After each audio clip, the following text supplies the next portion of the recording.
Hey everybody, giving you another tip with scams. I've talked about this before, and scams are on the rise. So what do you do if you've been scammed? And the key is that you need to report it. This is because you do have some consumer protection out there, and we'll talk about that a little bit later. But you report to your financial institution and you report to the police department. Those are the two that you report to first. It's important to get that financial institution reported because that gives you more protection. So after you report to the police department, the bank's going to ask for that report. Even though they can't require it, they're going to want that because it gives you a little bit more credibility. So you'll have that copy, or you can get a public records request for that copy. Afterwards, now it's about being persistent. Because these crimes are a lot of times over state lines and also maybe even out of the country, there isn't a lot that the local police department can do for you except for help and educate.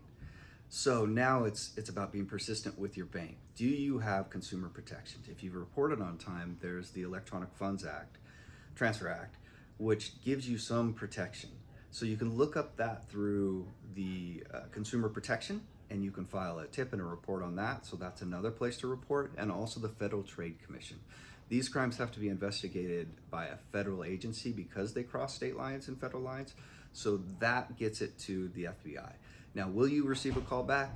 Maybe not, probably not, unless that case, your case, is subject to or connected to another case that the FBI is actually investigating.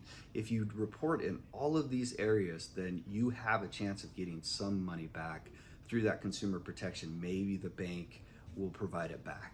And there's always banks that may not at first respond to that. So make sure that you're persistent, you know your rights, you look at those websites, and take care of yourself. So remember, report. If you have any questions, contact the Boise Police Department, contact the Financial Crimes Unit.